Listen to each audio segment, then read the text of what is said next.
Hello and welcome back to the JEE NEET academy. आज हम लोग यूनिट एंड मेजरमेंट के बारे में पढ़ेंगे।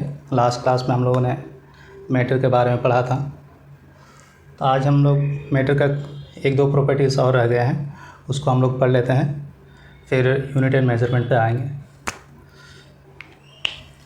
तो हम लोग पढ़ते हैं कि properties of measurement.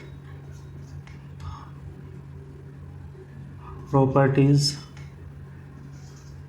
Of matter. इसमें हम लोग basically physical properties and chemical properties को देखने वाले हैं। तो physical properties and chemical properties.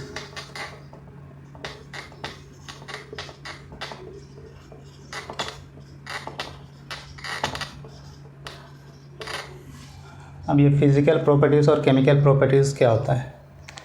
Physical properties ऐसा प्रॉपर्टीज़ है जिसमें हम जो मैटर है उसको बिना किसी चेंजेस लाए हम उसके प्रॉपर्टीज़ को बता सकते हैं। फॉर एग्ज़ाम्पल के लिए अगर हम इस बोर्ड की बात करें तो इस बोर्ड की हम लेंथ बता सकते हैं बिना किसी मैटर में चेंज लाए। इसका हाइट हम बता सकते हैं, इसका विड्थ बता सकते हैं।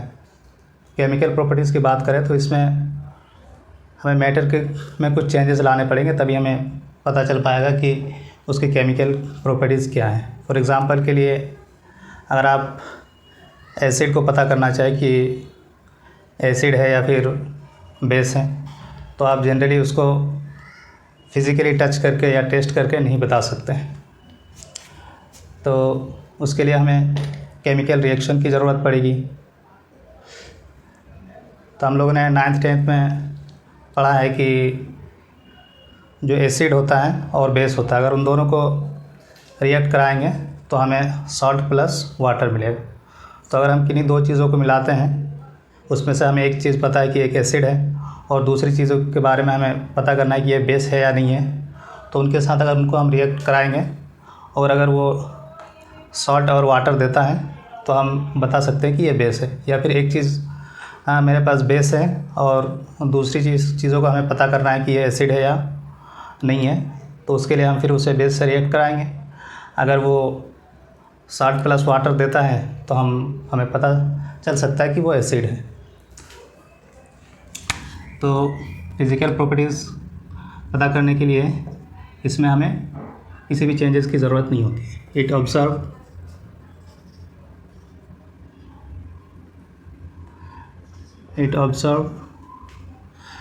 विदाउट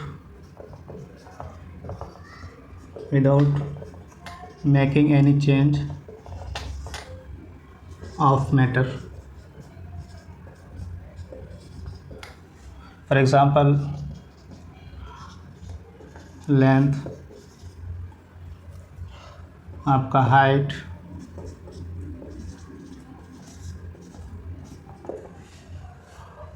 और अगर हम मास देखना चाहें तो वो भी हो सकता है। इट इज़ और केमिकल प्रॉपर्टीज़ में it observe when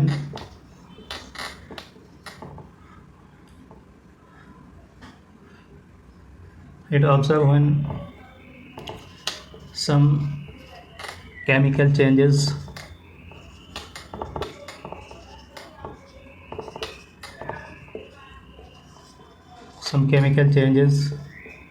is done।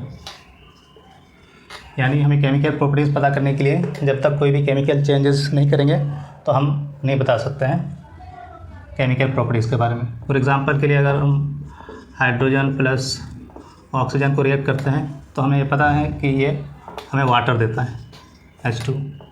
हालांकि ये रिएक्शन अभी बैलेंस नहीं है, तो ये मत समझिए कि ये गलत है। ये रिएक्शन बैलेंस करने वाली एक चीज़ हम लोग बाद में पढ़ेंगे।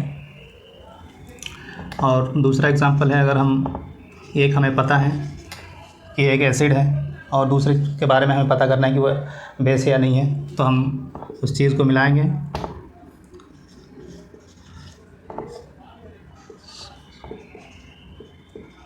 ठीक, अगर वो हमें H2O प्लस 60 देता है तो हम ये समझेंगे कि ये हमारा बेस है। इसी तरह से हम एक बेस लेंगे और दूसरा कोई चीज़ लेंगे, अगर हमें फिर वो वाटर प्लस सॉल्ट देता है तो हम समझेंगे कि वो हमारा एसिड है। तो ये मेन डिफरेंस था फिज़िकल और केमिकल प्रॉपर्टीज़ मैटर में। तो अब हम लोग चलते हैं यूनिट एंड मेजरमेंट पे। यूनिट एंड मेजरमेंट बहुत ही इम्पोर्टेंट टॉपिक है ये पूरे आपके फ़िज़िकल केमिस्ट्री के लिए, क्योंकि फ़िज़िकल केमिस्ट्री में यूनिट का बहुत ज़्यादा होता है।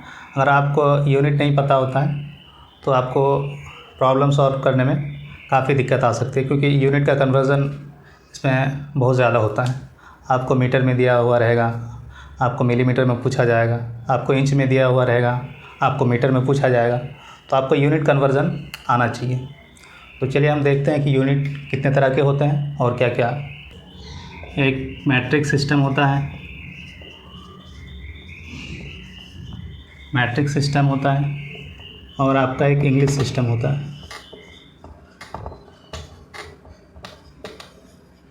18th सेंचुरी में या 19th सेंचुरीज़ में मेनली ये 2 यूनिट यूज़ किया जाता था। तो इस यूनिट की ख़ास बात ये थी कि इसमें हम डेसिमल वैल्यूज़ भी यूज़ कर सकते थे, और इसमें सिर्फ होल वैल्यू को ही इसने कंसीडर किया कि जैसे मान लीजिए 2 kg, 4 kg, 5 kg या फिर 2 मीटर, 5 मीटर, यानी हम फ्रैक्शन वैल्यू इसमें यूज़ नहीं कर सकते थे, और इसमें हम फ्रैक्शन वैल्यू भी यूज़ कर सकते थे मैट्रिक सिस्टम में। तो इस वजह से इंग्लिश सिस्टम इतना ज़्यादा पॉपुलर नहीं हुआ उस टाइम पे, और मैट्रिक सिस्टम काफ़ी ज़्यादा पॉपुलर हुआ, क्योंकि इसमें डेसिमल वैल्यू भी ऑब्ज़र्व किया जा सकता था। तो इसमें फॉर एग्ज़ाम्पल के लिए आप 2 kg होल वैल्यू तो ले ही सकते थे, 2.05 ये भी यूज़ कर सकते थे, 2.005 मीटर, और इसमें आप सिर्फ होल वैल्यू को ही यूज़ कर सकते थे इस तरह से। तो इसलिए ये सिस्टम इतना पॉपुलर नहीं हुआ, लोगों ने इसे पसंद नहीं किया और मैट्रिक सिस्टम को पसंद किया गया। तो उसके लिए पेरिस में एक कॉन्फ्रेंस हुआ, और उस कॉन्फ्रेंस में यह डिसाइड किया गया कि जो पूरे साइंस की जो यूनिट होगी वो सिर्फ और सिर्फ एक ही यूनिट होगी, और उस यूनिट का नाम दिया गया ऐसा यूनिट, यानी इंटरनेशनल सिस्टम ऑफ यूनिट। और उसमें यह डिसाइड किया गया कि 7 फंडामेंटल यूनिट होंगे, और बाकी जो भी यूनिट्स हमें निकालने होंगे इन 7 फंडामेंटल यूनिट से हम उसे निकाल सकते हैं। ये जो आपको मैंने मैट्रिक सिस्टम और इंग्लिश सिस्टम बताया, ये आपको कभी भी किसी भी एग्ज़ाम में नहीं पूछा जाएगा। अभी जो हम लिखने जा रहे हैं ऐसा यूनिट, ये आपका हर जगह यूज़ होगा, और इसे ही आपको याद रखना है।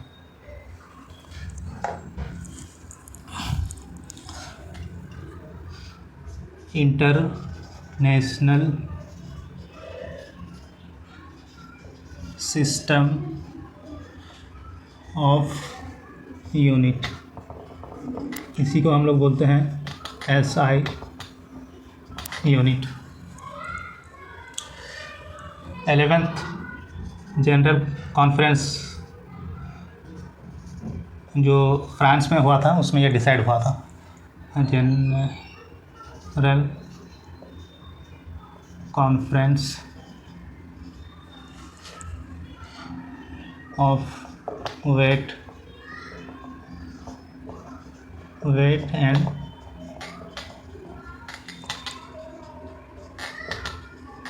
मेजरमेंट इन पेरिस 1875 में ये हुआ था। तो हम लोग एक एक करके देखते हैं कि कौन कौन सा यूनिट है वो 7 फंडामेंटल यूनिट जो है। तो हम यहाँ पहले क्वांटिटी लिख देते हैं,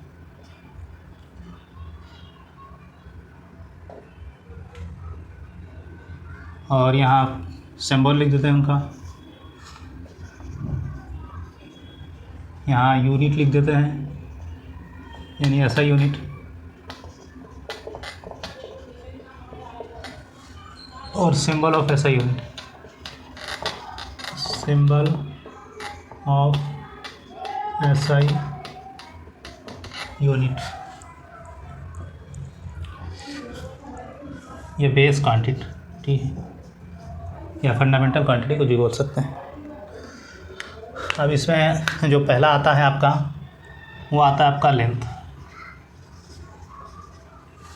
लेंथ का सिंबल हम लोग कैपिटल एल से डिनोट करते हैं और इसका यूनिट होता है आपका मीटर, और इसके यूनिट का ऐसा यूनिट का सिंबल होता है स्मॉल एम से इसको डिनोट करते हैं।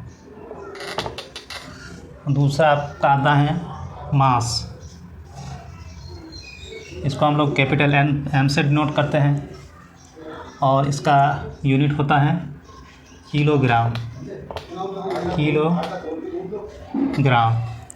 इसको हम लोग डिनोट करते हैं केजी से।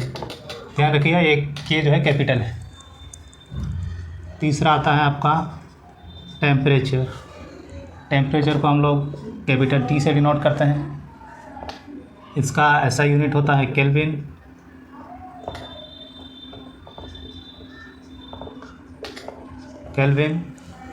और इसका डिनोट करते हैं कैपिटल के से। चौथा आता है आपका टाइम, इसको हम लोग, इसका सिंबल है स्मॉल टी और इसका ऐसा यूनिट है सेकंड और इसको डिनोट करते हैं स्मॉल एस से। ये आपका स्मॉल एस है।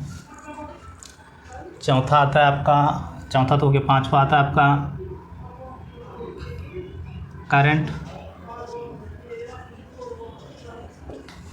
करंट को हम आई से डिनोट करते हैं, इसका ऐसा यूनिट हो जाएगा आपका एम्पियर और इसको हम लोग डिनोट करते हैं कैपिटल ए से। तो इस लेंथ हो गया, मास हो गया, टेम्परेचर हो गया, का टाइम हो गया, करंट हो गया, आपका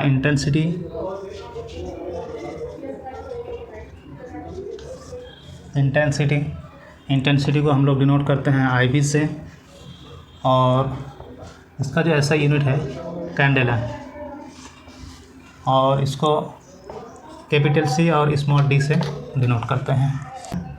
अमाउंट,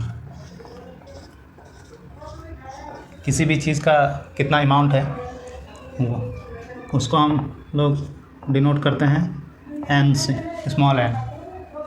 इसका यूनिट होता है मोल, इसको हम लोग डिनोट करते हैं मोल से। तो ये हमारा 7 फंडामेंटल यूनिट है। लेंथ का सिंबल एल होता है, उसका ऐसा यूनिट मीटर होता है, उसको स्मॉल एम से डिनोट करते हैं। मास को हम लोग सिंबल यूज़ करते हैं कैपिटल एम, उसका ऐसा यूनिट किलोग्राम, उसका सिंबल आपका केजी हो गया। टेम्परेचर उसे हम कैपिटल टी से डिनोट करते हैं, उसका ऐसा यूनिट केल्विन होता है और उसका ऐसा यूनिट का जो सिंबल है वो कैपिटल के से डिनोट करता है। अब उसके बाद टाइम आता है, स्मॉल टी से डिनोट करते हैं, उसका ऐसा यूनिट सेकंड होता है और उसे स्मॉल एस से डिनोट करते हैं। ये जो जहाँ मैं कैपिटल बता रहा हूँ, जहाँ स्मॉल बता रहा हूँ, इस चीज़ का आप लोग खास ध्यान रखेंगे।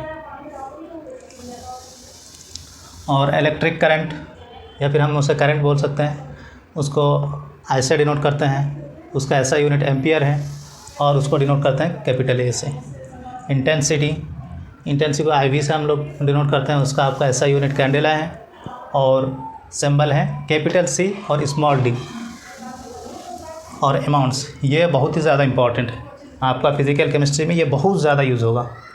आपको हर प्रॉब्लम में आपको ये अमाउंट्स देखने को मिलेगा। ये मोल, एक चैप्टर है मोल कॉन्सेप्ट। तो ये अमाउंट एन से डिनोट करते हैं, इसका आपका यूनिट मोल होता है, इसको हम डिनोट करते हैं मोल से।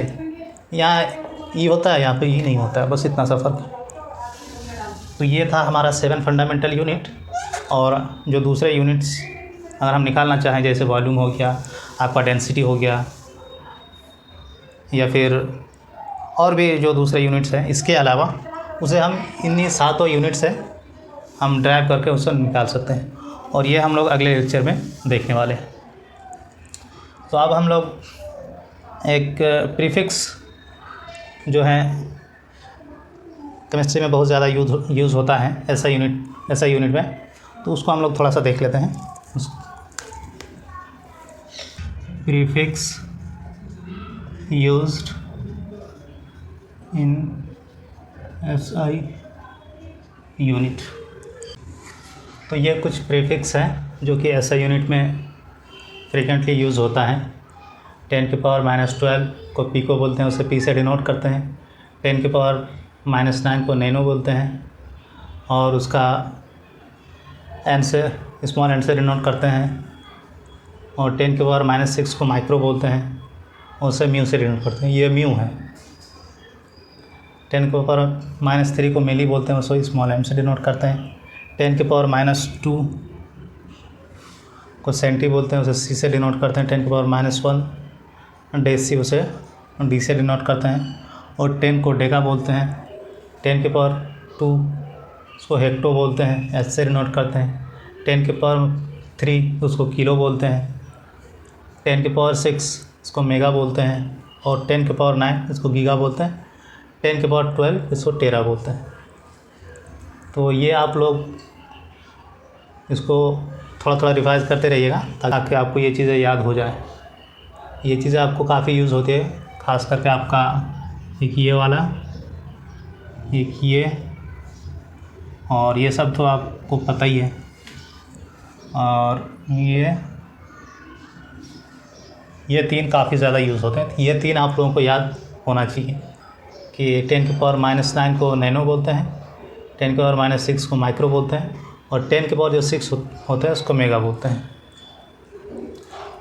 तो आई होप कि आप लोगों को समझ में आया होगा। तो आज हम क्लास यहीं तक रखते हैं। कल हम लोग जो 7 फंडामेंटल यूनिट पढ़े हैं उससे दूसरे यूनिट को कैसे ड्राइव करते हैं वो चीज़ हम लोग देखेंगे। तो चलिए आज के लिए इतना ही। Thank you so much for watching this video. अगर आपको ये वीडियो पसंद आया तो आप प्लीज़ इसे लाइक कर सकते हैं, अपने दोस्तों के साथ शेयर ज़रूर करें, और मेरा चैनल को सब्सक्राइब ज़रूर करें। अगर कोई आप लोगों को इनमें से कोई चीज़ डाउट रहा होगा तो आप कमेंट सेक्शन में मुझे पूछ सकते हैं। तो thank you so much for watching this video. जय हिंद, जय भारत।